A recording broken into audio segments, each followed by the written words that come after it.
Everyone has a favorite character, whether it be from a film, video game, or a book. Characters can cross many mediums in art, with many of the characters we know and love being in one of the three big available arts, eventually transcending to another. This makes a lot of sense. There's a cornucopia of written characters from an immeasurable amount of well-written series. Some people love characters from high art, and others enjoy completely non-pretentious characters. Yet, what happens whenever we have a well-written character that is placed in an otherwise panned series? Ladies and gentlemen, without further ado, I introduce to you the case of Richard B. Riddick. Riddick has not had it easy all these years. His series contains box office flops, middling to panned reactions from critics, and 10-year gaps between certain installments. A kaleidoscope of different tones and settings converges into what most would say was a forgettable experience. Hell, Vin Diesel has starred in 4 films, 2 licensed games, and the series is nowhere to be seen on his IMDb Known For page. A 5th film is even planned to release somewhere around the 2022 mark. I've taken it upon myself to look at the series with fresh eyes. I've revisited all 4 films, both licensed games, critical and audience reception throughout the series to our current day. The goal of this video is not only to show the shortcomings of the series, but the complexity, likability, and well-written nature of the character as a whole. I present the well-deserved cult following of Richard B. Riddick.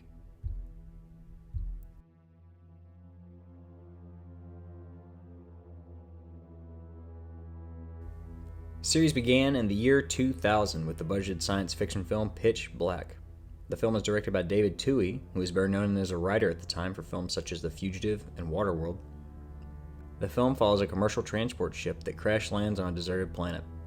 The surviving crew members, including a dangerous fugitive wanted for murder, learn the planet is overrun by dangerous creatures that only come out in the darkness. But the crew also learns that they have landed at the exact time of a month-long eclipse. Crash landing stories are a dime a dozen, but this film manages to be something unique from the start. The film opens with a monologue explaining the situation in a very intelligent way. Narration in film often gets a lot of well-deserved flack, as it breaks the rule of show don't tell, but here it not only explains the situation the crew is in, but gives us a perfect introduction to the prisoner aboard the ship. They say most of your brain shuts down in cryosleep. All but the primitive side. The animal side.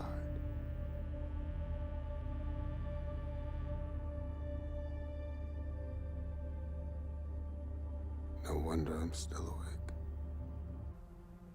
We gather from this prisoner that while blindfolded, he was able to deduce exactly how many people were on the ship, including who they are and where they are going, all based on smell and sound alone. He informs the audience with his deductions the type of people he is traveling with and the high probability of something going wrong, based on the routes they take. This isn't exactly an issue for the prisoner. He needs to escape, but his main concern is John's, the mercenary transporting him. A vicious meteor storm commences, killing the captain in command, forcing docking pilot Carolyn Fry to land the ship. Carolyn lands the ship, but the 40-plus passengers narrow down to only 9 survivors, including Riddick, the dangerous fugitive. As the crew scrambles to gather their bearings, they discover the planet is harsh in its environment. The air is thin and less oxygen-rich, heightened by the fact the planet has 3 orbiting suns. Riddick escapes and begins stalking the crew with ease, with many opportunities to kill, but instead chooses only to observe. A study of his behavior suggests he is assessing the situation, searching for the best possible course for himself, just like in the opening of the film. Scenes also suggest a fascination with Carolyn, as Riddick steals a lock of her hair instead of killing her. When a crew member is killed by something on the planet, Riddick is blamed and captured. The crew debates leaving Riddick to die on the planet. Here's where we learn a small amount about his past. We know he's wanted for various murders, but it's also revealed that he possesses the power to see in the dark after a surgery he received in a triple max prison. He tells Carolyn that while he may be a murderer, he did not kill Zeke, and there is something far worse than him on this planet. Riddick is proven innocent of the murder when Carolyn is nearly killed by the same creatures that killed Zeke. The creature is not shown in full for this scene, which is a pretty smart move. While moderately budgeted, a lot of the special effects can be glaring or dated. Yet the choice to keep the creatures in the dark supports the plot and ensures the CGI effects have a longer shelf life. John agrees to release Riddick if he can help them get off the planet. If they succeed, all of his debts will be forgiven. A notable difference in the way Riddick acts towards John's is his much more serious demeanor.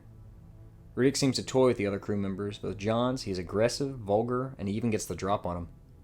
It can be inferred that Riddick doesn't kill Johns because he knows utilizing the crew is his best chance off the planet. The party then moves to an abandoned station. Whoever was here before is nowhere to be found, with all their worldly possessions still intact. When one of the Holy Man's followers is killed by the nocturnal creatures, Riddick deduces that whatever killed Zeke did the same to the crew before them. A small ship is found the current crew can use to leave, but they will need power cells from the recent crash to power it.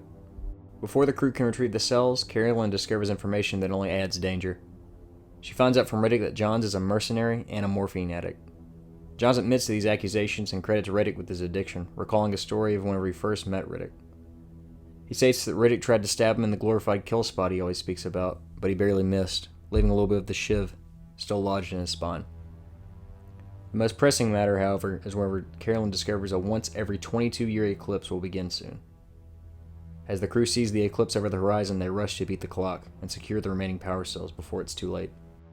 Once they reach the wreckage, the planet is devoid of all light. The crew hears noises stirring from the heart of the planet as thousands of deadly creatures pour from the caves into the darkness. Riddick shows admiration for these creatures, one predator admiring the other. The crew scrambles to make it to the safety of the wreckage, but Shaza is torn to bits by these creatures. Riddick survives the attack completely unshaken, while the crew is horrified by what happened. It's clear time is of the essence. The crew needs off this planet immediately, but their only way through the darkness is the man who can see in the dark. After a close encounter with the creatures, it is shown that they are not only afraid of light, but also harmed by it. Makeshift torches are made along with glow sticks. Johns rides shotgun, Riddick guides the way, all while the rest of the crew stays in the light for safety. They only need to make it across the valley on foot, and as long as everyone sticks to the plan, they can make it. With this, they start their journey off the god-forsaken planet. Everything does not go as planned. Tensions are high, people are scared, and people make mistakes.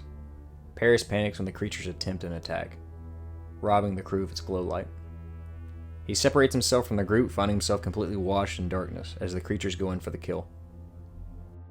The crew continues towards the ship, with only their fading torches to aid them now.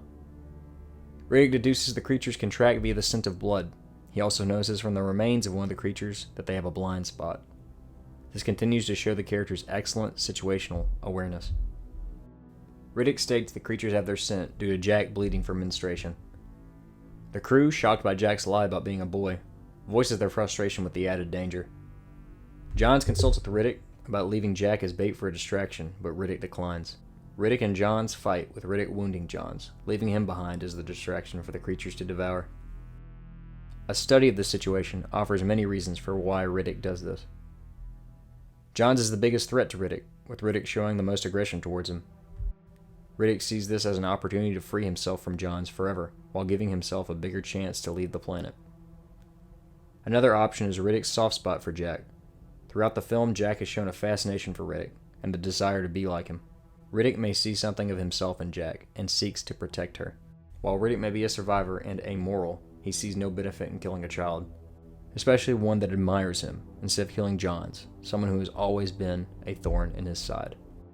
The crew continues their journey, with the last of the Holy Man's followers killed by the creatures. During the excitement, Riddick saves Jack from an attack from the creatures, and the party is forced into a dark cave.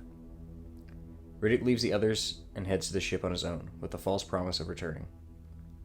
Carolyn follows Riddick to confront him. Riddick attempts to convince Carolyn to leave the others behind, but Carolyn fights him every step of the way. Riddick eventually agrees to help, from his sheer fascination with her willingness to die for others. The party is saved and brought back to the ship, but Riddick stays behind to fight the creatures. He exploits the blind spot he found earlier and barely escapes. Carolyn returns to help him, but is killed in the process. This visibly disturbs Riddick as he limps to the ship.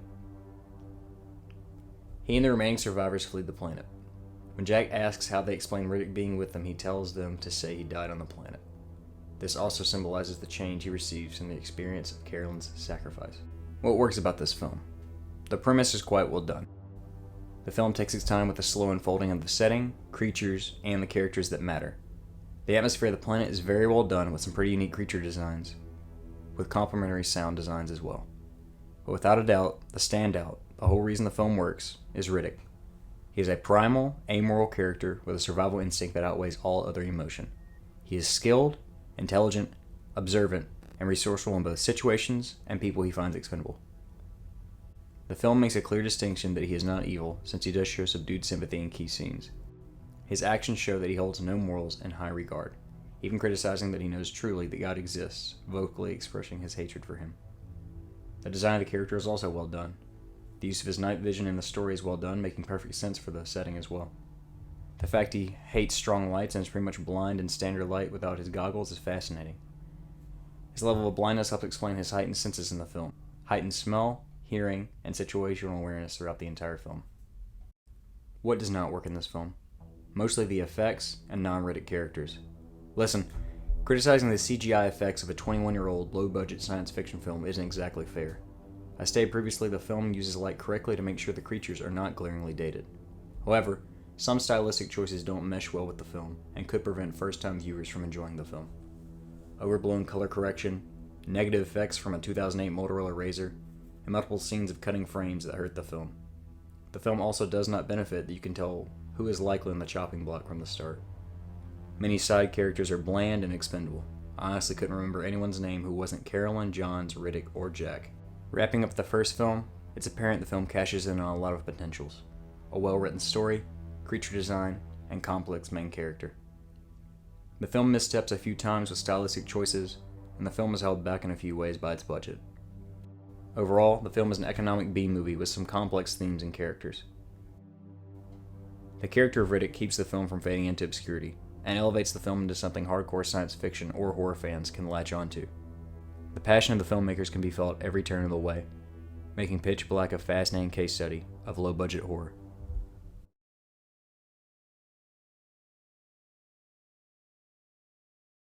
Richard B. Riddick, escaped convict, murderer.